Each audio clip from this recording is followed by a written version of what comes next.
Hello everyone and welcome back to Minecraft Tips and Tricks. In today's episode we're going to be going over towers and turrets. This will hopefully be a little bit of a shorter episode compared to the other ones, but more or less we're going to be sort of just showing off some of these designs that I've put together for towers and turrets, and the one all the way over there and a couple over there and stuff. But yeah, we're just going to go ahead and start up here. So this is the Wall of Havenwood, as you can probably tell if you watch the other Minecraft series. And as you can see, this turret is actually pretty simple in its design. It's essentially a series of 8 columns, each going into a little bit of a circle, so there would be another one there, another one there, one there, one there, and one there. So that's how that one would go. And then you sort of put walls in there, followed by a full block, then half slab block, to sort of give it a nice little curve there, a little natural sort of gothic curve and stuff. And then what I normally like to do, we're going to go ahead and destroy this for a second, is I like to put in andesite for sort of the back trim, just to have it poke out just a little bit, to give you a little bit of variation. And then I'll do slab, stair, slab, stair, slab, stair, and so on inside of a repeating area. We'll go over walls in today's episode too, I suppose, just to make it easy. But yeah, so main difference to me, at least, between a turret and a tower is that a tower is sort of taller, I guess? I don't know. I really don't know the main difference, but these to me are turrets. That is a tower. Anything that's sort of protruding by itself, is more of a tower. Anywho, so for these walls, what I did was I essentially just made a giant arch out of stone first, with a little bit of a stone brick facade here, just to make it look all nice and pretty and stuff. And then once you do the arch and you actually put in the back of the wall, which this wall is technically only 1 block deep, it's just that the cobblestone here is used on both sides to make it look bigger and grander. And you use the depth of these 2 blocks to make the wall look and feel a lot thicker, so that at the gate it actually looks like it's 3 blocks wide, when in reality the wall is technically only 1. So then after that, you're going to go ahead and put in your row of andesite again. So like I said, I like to put that down a little bit. And then you're just going to do the same little stair, slab pattern that I like to do. And then what I usually like to do is I usually like to do a bit of andesite here on the stair block to make it look nice and full and stuff, and then do another stair block in between those, because I feel like that makes it look really nice and defendable, and you can still get up there and shoot and whatnot, and you can hide behind the upper part of the crenellations or whatever. Obviously, if this were a real wall, these areas here would probably be open to allow for no blind spots to be there, so you can actually shoot arrows down and stuff. But since we are in Minecraft and no one is currently invading, we really don't have to worry about that. This is a previous wall design for that castle over there. That's sort of its layout so far. It's I have in my head what it looks like. I just don't really do the full blueprint anymore. So yeah, this wall's just a little bit more detailed than the other one. This is going to be for a big city wall, so I'm really excited to get started on this project on the realm eventually. But yeah, let's go ahead and take a look at this tower, which is technically not seen yet. Oh, not finished on that side. Anywho, so this tower is sort of a belfry tower, in the sense that it has a giant bell hanger area up here with, oh, just kidding, no bells. No bells inside of it, but that's just sort of a pretty little detail. You can make it without it inside the middle. And let's make it day real quick. Okay, oh, wrong one. Time set day. There we go. Okay. So the whole thing for this tower is that it's very spiky, Spiky all around. We have lots of jungle fences and granite walls to make it really nice and pointy and stuff, with lots of vegetation. Normally this would be green, and of course, I like to put in giant windows so you don't feel trapped inside of it. Even though it's a big stone castle, you don't feel trapped inside of the building, which I think is pretty important. But yeah, I'm really pleased with how this tower's turned out.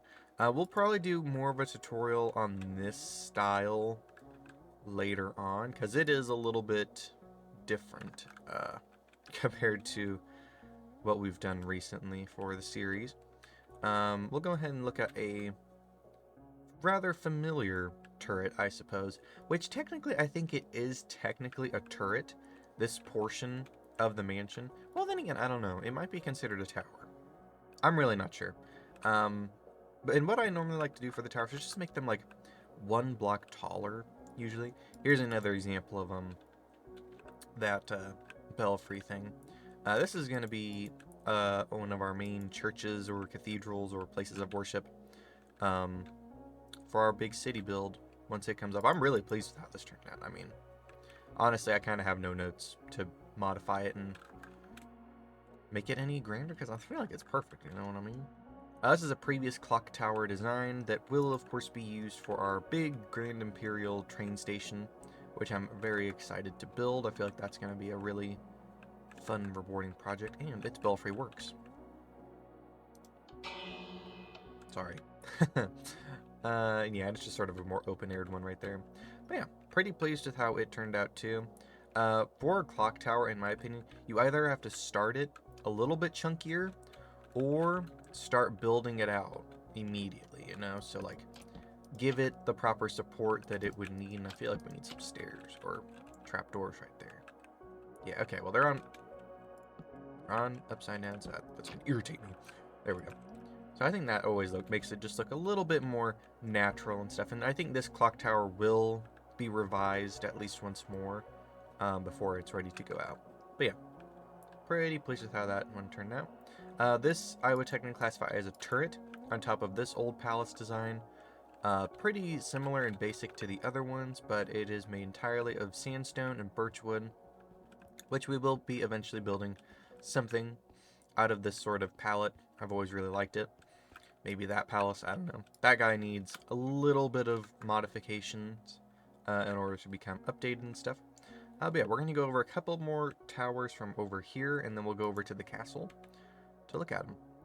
And more or less, these are sort of hopefully going to give you guys ideas on how to build towers and turrets and stuff. This is another example. I love bell towers, apparently. This is another example of it on my Clue Mansion here, which, no idea if it had a bell tower, but I gave it one. This is sort of the angle for the roof, if that can make it any easier to understand it. Side profile. I'll give you another profile inside of the sun, because hopefully that'll make it easy. I think that's a little easier. So there you go.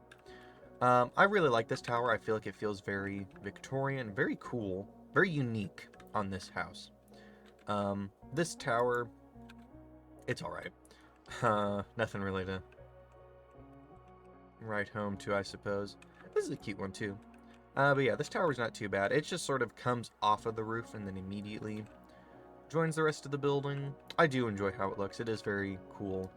And it's a good size, I tell you what. Good amount of room in here. Make a lovely little bedroom. And then this one. This is another open-aired one. Just sort of more of an observation tower, but still pretty effective nonetheless. And I gotta say, this build is probably 3 to 4 years old. So there are probably things on it I would have done differently now, but we'll eventually be rebuilding a house like this in a more modern style. And then we have the castle, of course. This is also extremely outdated, bless its heart. This was for an old, super old realm, where it uses essentially the same tower design as that house. It was one of my shticks back in the day. But as you can see, this thing is loaded with towers and turrets and stuff.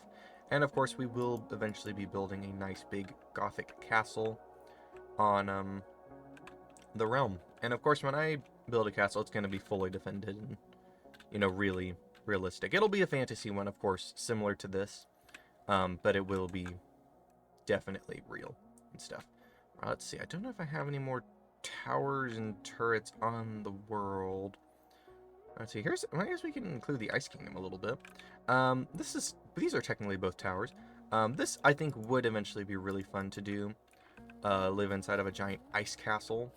I don't know when that series would come about, but it wouldn't be a lack for space. That's for certain. more space, an embarrassment, some could say. Let's see, these are technically towers 2 in a sort of Jacobean style.